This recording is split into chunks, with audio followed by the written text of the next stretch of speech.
Ok, torej, lepo pozdravljeni. Danes bomo nadaljevali s snovjo tam nekje, kjer smo zadnjič ostali. In sicer za začetek se bomo pogovorili o nekem področju, ki je ravno vmes med tistim, kar smo se zadnjič pogovarjali. Če se spomnite, do zdaj smo se pogovarjali o električnem polju. Zdaj se bomo dotaknili napetostnega vira, potem bomo pa vstopili v tokovna polja, kar pomeni, da bomo dovolili, da tok steče. To se pravi, bomo tisto statiko, ki je do zdaj veljala, zapustili s ciljem, da nam lahko naboji tečejo, da imamo tok, da se bomo pogovarjali o teh sprotnih fenomenih, ki se zgodijo, če nam tok teče. In to nam bo predstavljalo vstopnico za tisto, o čemer se bomo pa potem prihodnjič pogovarjali, to bodo pa učinki magnetnega polja in njihova raba v tehniki. Na to, kar bomo danes govorili, da se pravi, na eni strani imamo tokovno polje, na drugi strani imamo pa električna vezja. Se pravi, je to nekaj, kar je neposredno eno povezano z drugim. Nekaj od tega boste tudi na vaji pogledali, predvsem pa v povezavi s tem si bomo pogledali izvor enote decibel in nekaj izračunov tudi na to temo naredili, predvsem zato, ker je to, bi rekel, ena enota, ki jo v multimediji srečujete na kar veliko različnih področjih. Ko bomo v bistvu s tem povezano si pogledali še moč pa energijo, bomo zaokrožili to poglavje in potem boste na to temo tudi imeli tole drugo vajo, ki jo boste danes v laboratoriju naredili. Ok, zdaj bi mogoče kar napisali, tako kot sem napovedal, najprej pa bi bil malo bolj splošen, torej napetostni in tokovni vir, lahko bi tudi napisal samo vir, pa je fino, da že v naslovu malo osmislimo to zadevo. Dajmo torej pogledati, večkrat sem vam omenil, da v principu mi nabojev ne generiramo z nule, zakon o ohranitvi elektrine. Tako kot mase ne rojevamo, pa mase ne uničujemo. Imamo sicer potem kakšne povezave še, kako lahko masa kaj drugega pride. Ampak pri nabojih je tako, da prva stvar, ki jo morate pri tej besedi vir razumeti, je, da mi nabojev ne rojevamo, nekih novih nabojev, recimo, da bi pluse rojevali ali pa minuse rojevali. Ampak temu rečemo, da naboje v principu razdvajamo. In dajmo biti na nek način, kar se da abstraktni. To se pravi, jaz bom malo kasneje vam nekaj možnosti za to razdvajanje nabojev nanizal, tako da nekih pač seveda tudi poznate. Ampak zaenkrat bodimo čist odprti, splošni. Se pravi, imajmo nek prostor, jaz bi temule prostoru, omejenemu prostoru, lahko damo mu tudi neko ime, medij, kjer se pač dogaja to ločevanje nabojev. To dajmo imeti v mislih. To se pravi, tole, kar sem nekako pošrafiral, si dajte predstavljati, da je nek prostor, nek medij, kjer se dogaja ločevanje nabojev. Lahko tudi takole napišemo. Prostor, kjer se dogaja ali pa izvaja ločevanje nabojev. In to, kar bi vam skušal za začetek pustiti odprto, saj mi bomo nekaj teh pristopov si v nadaljevanju ogledali, je, da pač imamo običajno neko neelektrično silo, ki ločuje naboje. Se pravi, dajmo biti odprti do te možnosti, torej ne električna sila, lahko je tudi električna, nek električen fenomen, ampak predvsem bi rad izpostavil, da je v ozadju pač neka neelektrična sila, ki skrbi za ta fenomen. To se pravi, mi se v tem trenutku še mogoče dajmo ne spraševati, kakšna je ta sila, bomo pol kakšno besedo rekli na to temo, ampak lahko si predstavljate, da bo pluse neka sila pošiljala navzgor. In zdaj, dobro, tudi posledično, ali pa tudi če ne bi, bi nam minusi ostajali spodaj, ali pa lahko rečemo, da ta neelektrična sila skrbi pa tudi, da bi minuse pošiljali pa navzdol. Okay? Se pravi, minusi gredo pa navzdol. In potem bi bilo prav, da povemo, kaj imam pa v mislih. Tole sta pa dve elektrodi. Lahko si jih predstavljate kot dve kovinski palci, žici, karkoli, ki nam pa v principu vodita tele naše pozitivne nosilce do nekih sponk. Zdaj zaradi mene si te sponke lahko pač predstavljamo kot sponke vtičnice, pa pač od tukaj naprej. In negativne nosilce nam vodi spodnja, takole, spodnja sponka. In tole, kar sem tule narisal, je zdaj vir. Torej, tole, kar je vir. In lahko rečemo, da ima ta vir tukaj le plus sponko in tukaj le spodaj minus sponko. In potem lahko dve stvari ugotavljamo, da ima tukaj le vmes napetost vira. Napetost vira U, da je vir generator, lahko rečemo, da je tole UG. In zdaj, da nam tukaj le iz tega vira, zdaj, če bomo neko breme dali, nam tukaj le skozi teče, bom takole puščico narisal, nek tok, ki mu bomo pa rekli tok vira, oziroma tok generatorja. Običajno tole črko G uporabljamo. Tako da na ta vir mi znamo zdaj gledati na dva načina. Mi bomo lahko razmišljali, da je tole ta vir, kot sem ga narisal, pa ga bomo pol dorekli napetostni vir. Če se z našim razmišljanjem osredotočimo okrog tega, da je tole napetost UG, ali pa, če kot ključen parameter v obravnavi vzamemo tale tok, ki ga vir daje, bomo pa temu viru lahko rekli tokovni vir. In dosti bolj pogosto srečujemo ta prvega, napetost je tok in toliko voltov. Okay. Ampak dajmo narediti korak nazaj, pa se vrnemo k tej sliki, v kateri sem jaz orisal tole neelektrično silo.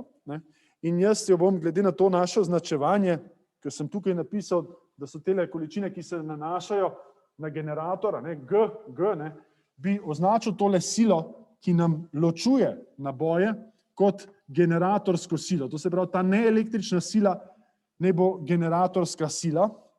Sedaj na pozitivne nosilce kaže gor, na negativne nosilce kaže dol.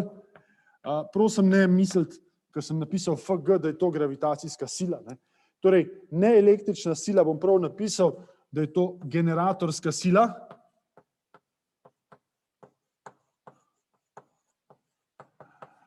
In ta skrbi za ločevanje. FG bom tukaj napisal, zato da ne bi pomešal z gravitacijo. Ta skrbi za ločevanje teh nabojev. Okay. Zdaj, kaj bi si lahko predstavljali? Torej, jaz sem rekel, da bodimo čisto odprti do tega, kako tele naboje ločujemo. Jaz sem vam nekaj primerov povedal v nadaljevanju, ampak lahko si predstavljate, da bi nekdo imel zelo precizne nohte, pa bi trgal elektrone, pa bi elektrone semle dol metal, pozitivne delce pa kaj gor metal, in bi na ta način ločeval te naboje. To se pravi, neka mehanska sila rok bi bila. Ampak spet, če gremo naprej, mi vemo, da imamo pač kar nekaj teh možnosti in lahko, če gremo nekaj primerov si pogledati, recimo, bomo pol tudi par eksperimentov si pogledali, ampak nekaj teh primerov, ki smo jih do zdaj videli, to se pravi, pa bom vseeno začel s temle. Fotoefekt. Pa jih bom pol mečkaj napisal, da si boste znali predstavljati. Fotoefekt je en tak učinek. Potem imamo recimo elektrokemijski potencial.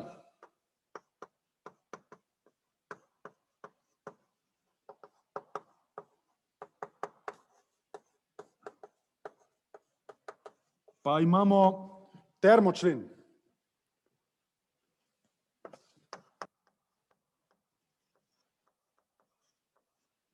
In ker pač ne moramo iz svoje kože, bi jaz opisal še dva. Enega ste že videli na različnih eksperimentih, pa je bilo rečeno, da je nek influenčni generator. In tudi povedal sem vam, da ločevanje nabojev, ko damo prevodnik v električno polje, imenujemo influenca. In očitno to lahko tudi uporabimo kot generator, pa bom kar napisal influenčni generator, ali pa kar influenca, ker jo poznate, in pa en efekt, ki bi ga mogel pa zaradi njegove pomembnosti dati na prvo mesto, je pa indukcija. Torej, večina napetosti, predvsem omrežne napetosti, je posledica električne indukcije. Zdaj, jaz vam bom tukaj priznal, da tole dvoje v principu je posrednik tukaj električna sila, ki jo pa dobimo iz neke mehanske. Sej verjetno ste kdaj videli kakšno elektrarno, kako deluje, pa ste videli, da se tam sila vode, ali pa sila pare, ali pa sila nečesa pretvarja v mehansko energijo, pretvarja potem v ozadju v te električne efekte, predvsem preko indukcije. Ok, jaz sem tukaj zdaj nekaj teh primerov nametov, zato da se mi lahko, da si znamo predstavljati, odkot sploh zgeneriramo napetost oziroma tok. Zaenkrat smo še do tega odprti, se bomo pa tudi. Jaz bi predlagal, da morda sam par besed namenimo vsakmu izmed teh učinkov. Za nekatere boste videli, imamo tudi pripravljenih nekaj videoposnetkov, tako da si bomo lahko pogledali, ki nam predstavljajo. Ok, če pogledamo, ne vem, fotoefekt, zdaj pa moram samo malo varčno do table, ker takole, če ste za to, bi jaz tole stran dal.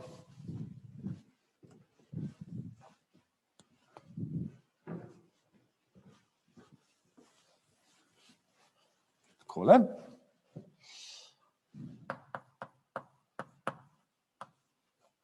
Fotoefekt je, vi veste, vse bolj popularen v sami uporabi, od fotovoltaike, sončnih elektrarn do, bi rekel, teh celic, ki jih uporabljate za polnjenje na kalkulatorjih, avtomobilih. Zdaj, sama ideja, ki je tukaj v ozadju, je, da imamo mi dve elektrodi in pri teh dveh elektrodah svoje odigra foton, ki nam v bistvu zbije naboj. To se pravi, če si predstavljate, da imamo eno tako polprevodniško strukturo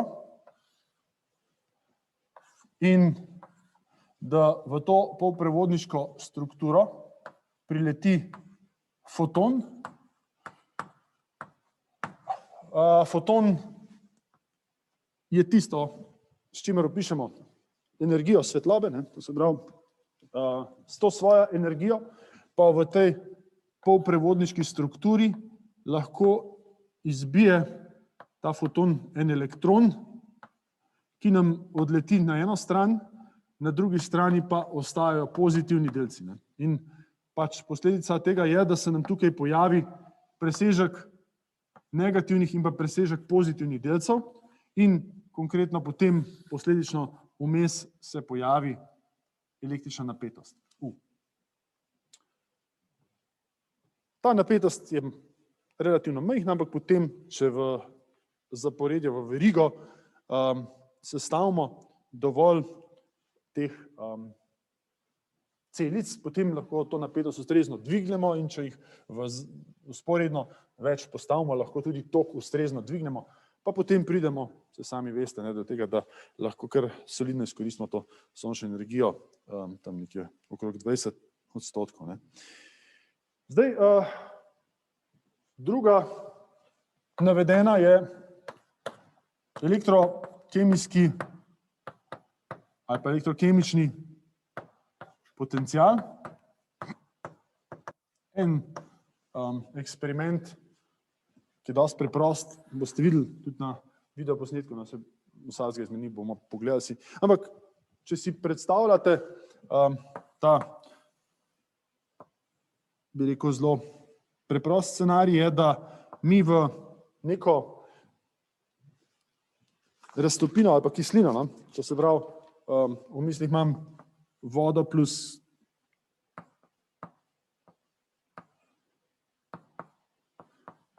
H2SO4.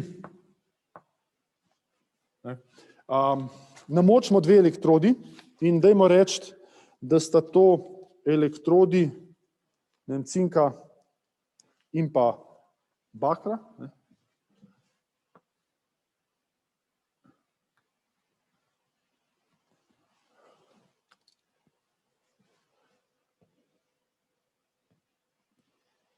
Bakr ima CU, cink ima ZN.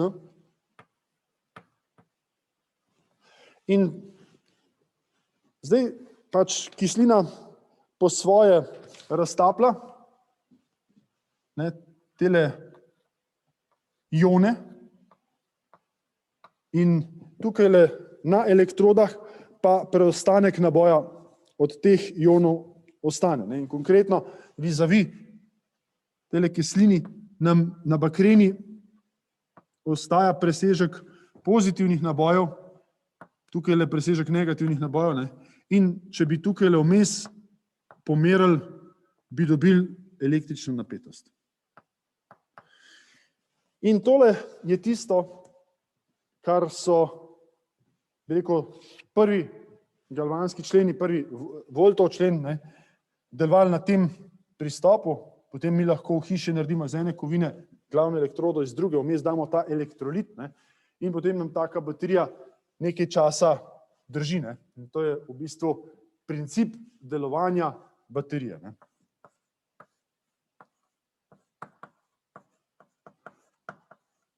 Zdaj,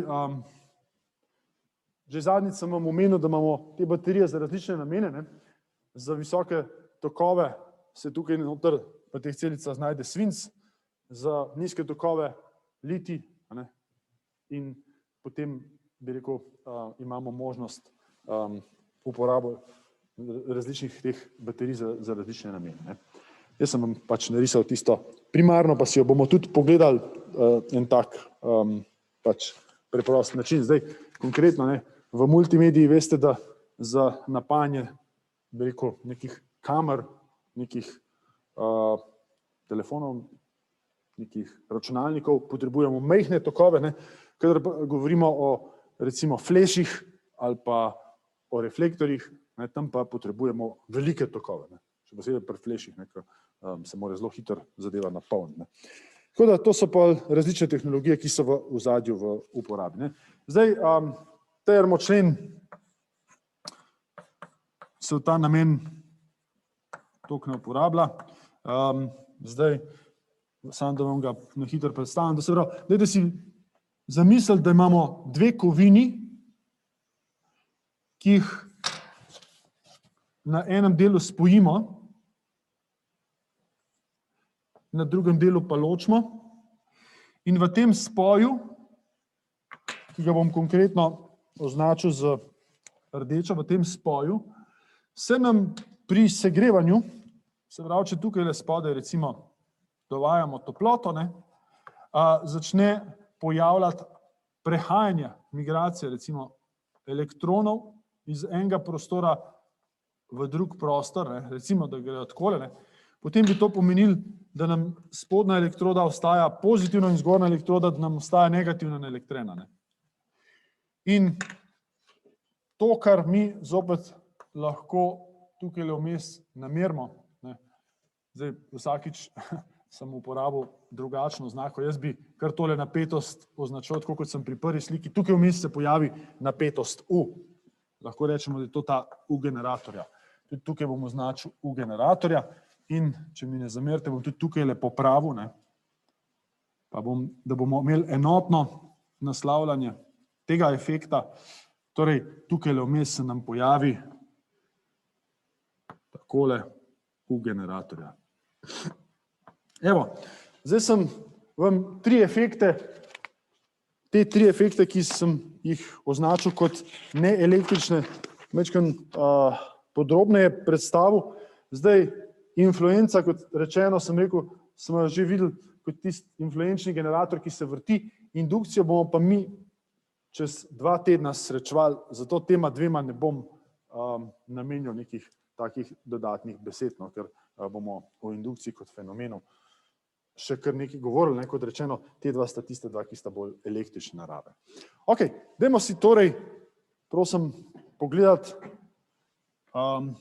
tele 3 zadeve, potem bomo pa lahko naredili korak naprej.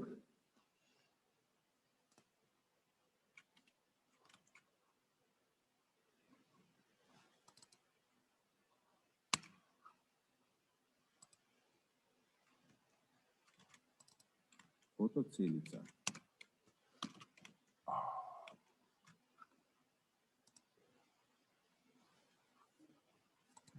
Takole. Upam, da bo vse delovalo v redu, zdaj smo že v neki praksi dobili.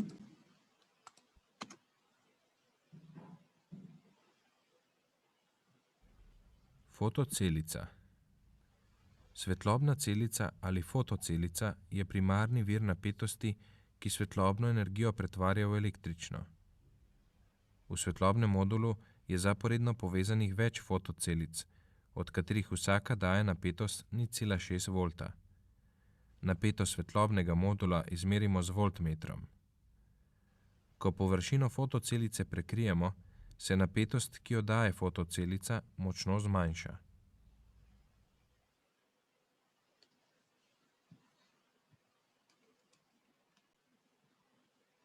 To je bila primer, ki se nanašal na fotoefekt. Potem imamo elektrokemijski potencial. Elektrokemični potenciali. V poskusu bomo pokazali, da imajo različne snovi potopljene v elektrolit različne elektrokemijske potenciale. Vsaka snov ima določen elektrokemijski potencial v primerjavi z vodikovo elektrodo. Ker pa ta potencial težko izmerimo, bomo med seboj primerjali potenciale elektrod, ki so iz različnih materialov.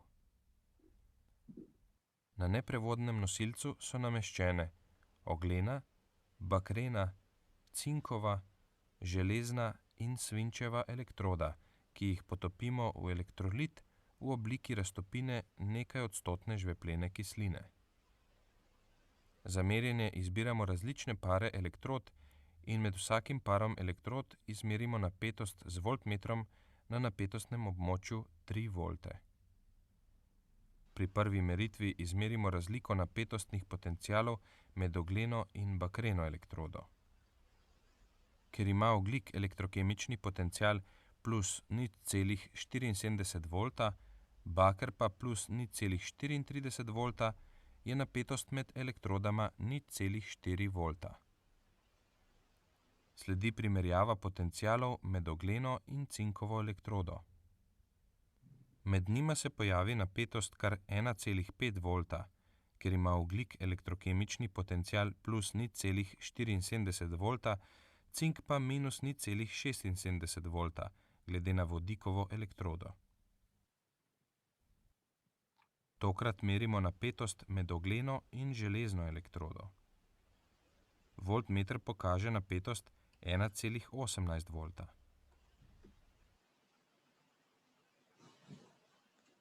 V naslednji meritvi merimo razliko elektrokemičnih potencialov med ogleno in svinčeno elektrodo. Napetost med elektrodama znaša 0,87 volta. Ponovno primerjamo elektrokemična potenciala oglene in cinkove elektrode. Tudi to pot je napetostna razlika med njima 1,5 volta. Bakrena in cinkova elektroda tvorita galvanski člen.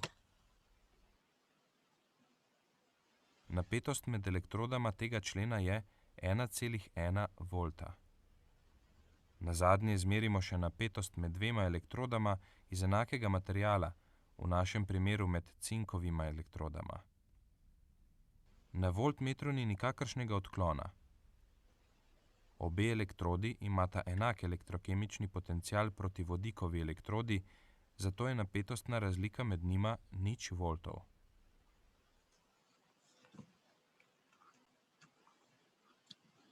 In pa še tretji primer, termočlen.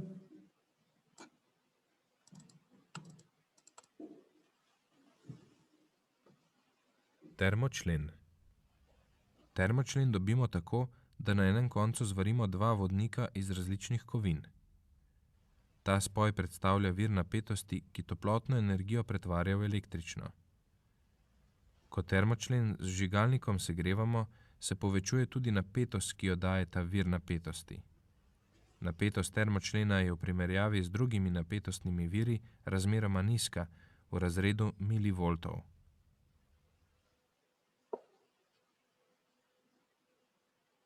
Po prenehanju segrevanja se prične termočlen ohlajati in napetost na njegovih sponkah se zmanjšuje.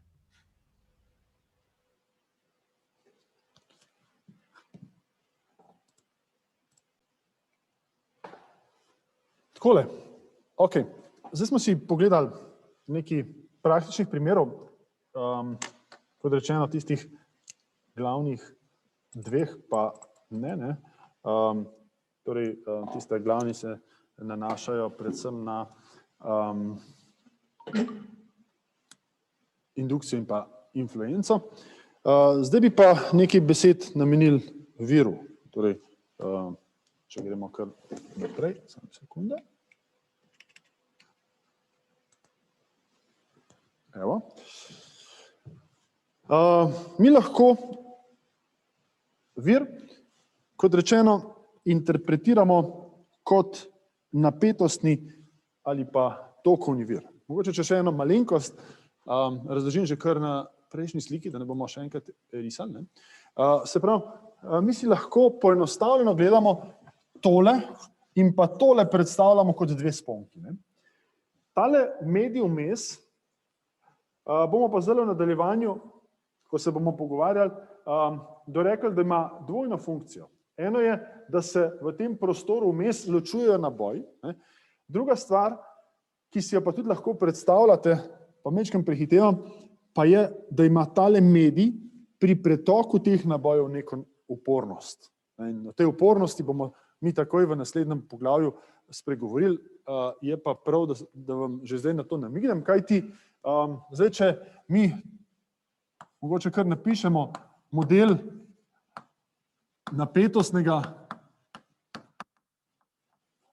vira, se pravi, želimo si na poenostavljen način narisati tole interpretacijo in mi bomo čez nekaj trenutkov spregovorili o upornosti, medtem ko ta, bi rekel, učinek, da nam ta prostor generira napetost, narišemo takole. Se pravi, če tole razdelimo, tole je, bi rekel, tale del, tukajle, je, lahko rečem,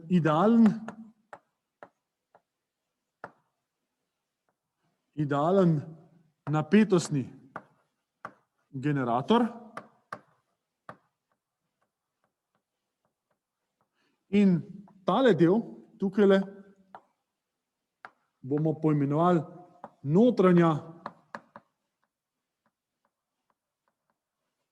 upornost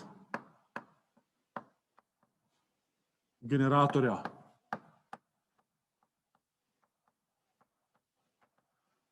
Tukaj pa imamo zdaj mi te sponke plus minus. Se pravi, tole je način, kako bomo mi tak vir narisali kot simbol.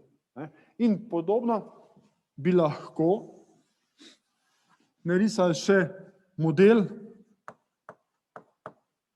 tokovnega vira,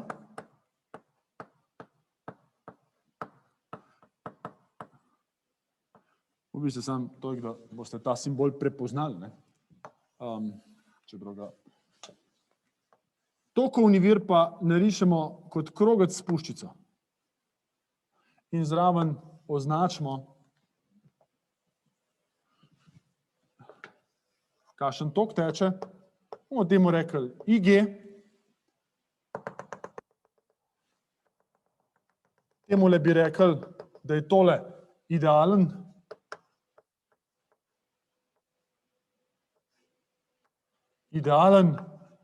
tokovni generator.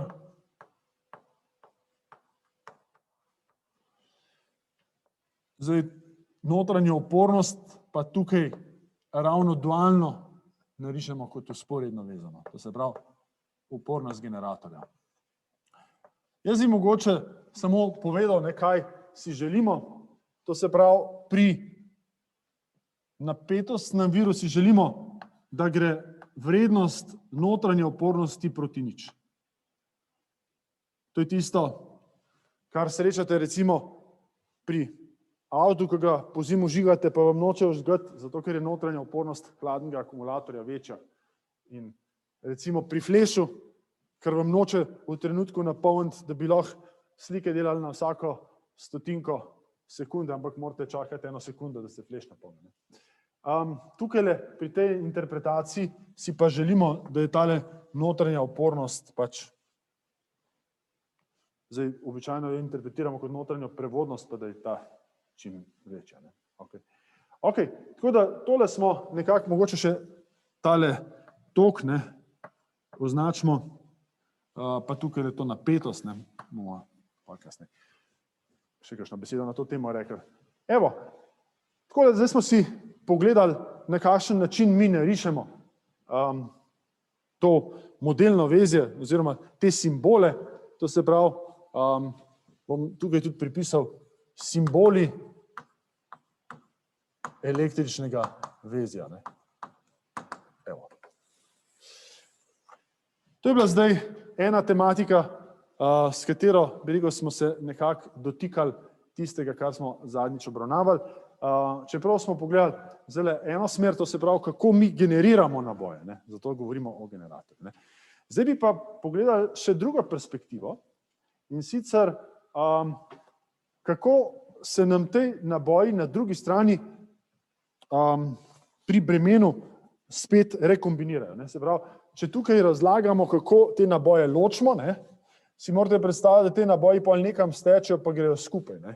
In ta rekombinacija je tisto, od česar mi nekaj imamo. Se pravi, bodi si nam to nekaj segreje, bodi si nam nekaj zasveti, bodi si nam nekaj en zvočnik dela ali pa karkoli si pač mi predstavljamo. Se pravi, temu na tej strani pa rečemo breme. In zato bi, da sploh spregovorimo o tem, najprej vstopili v to novo veliko poglavje, ki mu bomo rekli tokovno polje. Se pravi, zapuščamo področje elektrostatike, kjer smo se ukvarjali z naboji, pa dovolimo, da tok teče in bom rekel, v to poglavje sodi tudi poglavje električnih vezij. Električna, da mi malo prostora zmanjkalo, vezja. Ok. Takole. Zdaj mogoče, da si znate predstavljati, kako pomembno je to poglavje. To se pravi, najprej smo imeli nekaj uvoda, potem smo imeli poglavje elektrostatike, s katerim smo se praktično do semle ukvarjali. Tole poglavje, ki smo ga prej tokovni vir srečali, je bilo ravno na prehodu in zdaj v to tretje poglavje, veliko poglavje, vstopamo in to poglavje se imenuje tokovna polja. Iz česa ste videli, da že vstopamo v to poglavje. Lejte, tukaj sem že govoril, da neki tokovi tečejo, govoril sem o nekih upornostih, to so vse in govoril sem o simbolih električnega vezja, to so vse stvari, ki jih tukaj noter tudi najdete. Ne. Ok, pojmo mogoče kar po vrsti, kolikor nam bo čas dopuščal, to se pravi, prva stvar, ki jo bomo mi spregovorili, je o tem, da nam zdaj tok teče. Se pravi, imamo v mislih take slike, ki smo jih do zdaj imeli, se pravi, da imamo nek kovinski objekt,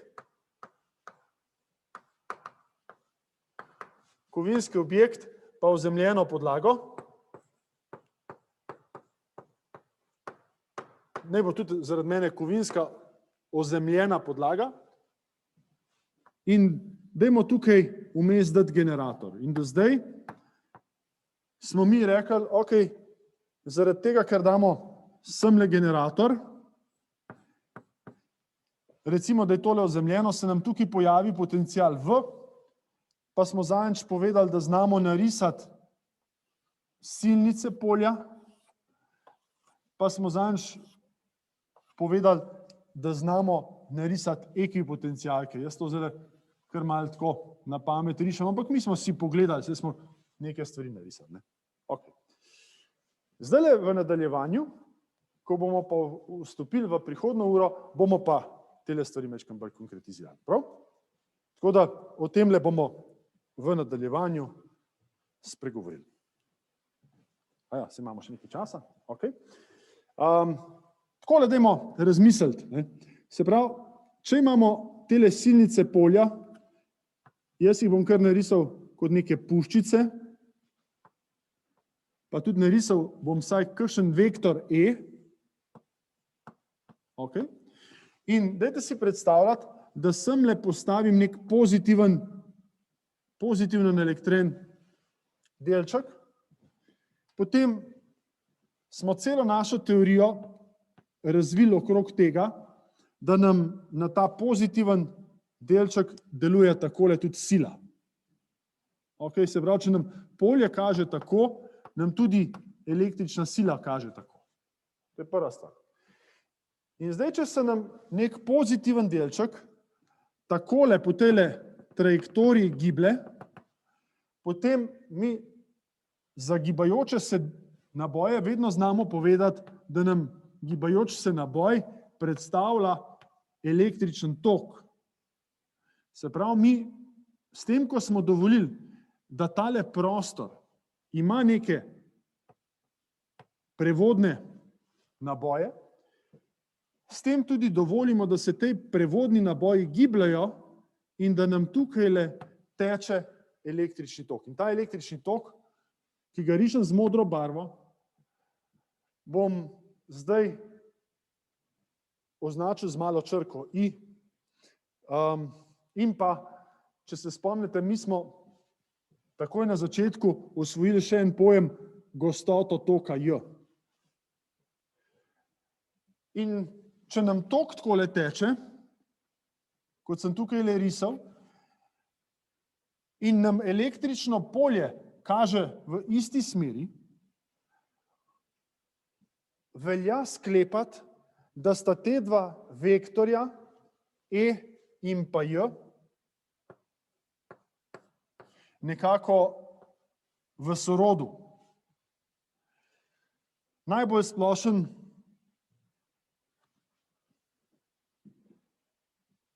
izraz, ki ga lahko za to sorodstveno vez narišem, je tale znak, ki pravi, da sta si vektorja med sabo sorazmerna. Ne? To se pravi, da sta linearno odvisna. Ne? In mi bomo o tem zdaj v nadaljevanju razmišljali. Ne?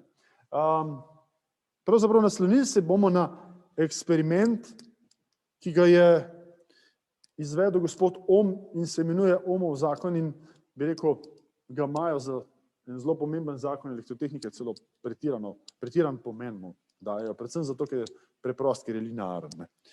Tako da to je tisto, v kar bomo mi zdaj v nadaljevanju vstopili in razložili. Se pravi, naše razmišljanje bo šlo od tukaj naprej. Ne.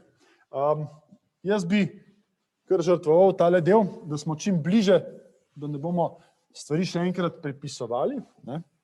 Pa si dajmo mogoče ta eksperiment o tem da dorečemo, kako nam tok teče, kar takole narisati. Se pravi, mi bi vzeli, tako kot gospod Ohm, dajmo reči, da imamo eno takole žico, splošno žico. Dajmo reči v tej splošni žici, da imamo presek in pa dolžino. Dolžino L, presek bomo označili kot, mogoče kar kot S.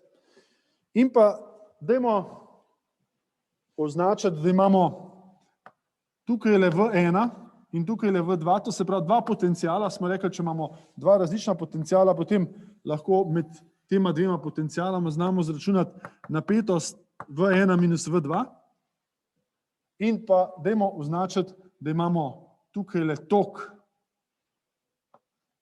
ki ga bomo označili. Pa bom zdaj ga z veliko črko označil, dajmo reči, da je to enosmeren tok. O tem označevanju še nekaj besed pride kasneje, ampak I z malo, kot sem ga prej označeval, pomeni, da je najbolj splošno, da je lahko enosmeren, izmeničen, kakorkoli. Tukaj pa se dajmo osredotočiti na neke časovno konstantne zadeve. Okay?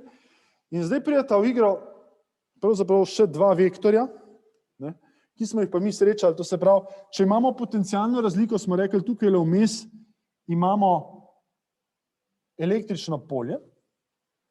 To se pravi, imamo električno polje in to električno polje smo do zdaj označevali s črko E. In to, kar smo prejle dorekli, če imamo električno polje, pa nam lahko delci laufajo v neko smer, potem se nam pač, bom kar tako narisal en plusek, potem nam tudi tok teče v tole smer in lahko označim, da imamo tukaj le tudi gostoto, pa ni treba enak dolge narisati, ne? Ampak samo pogledajte, da bo v isto smer, pa sem z modro barvo označil gostoto toka J. Evo.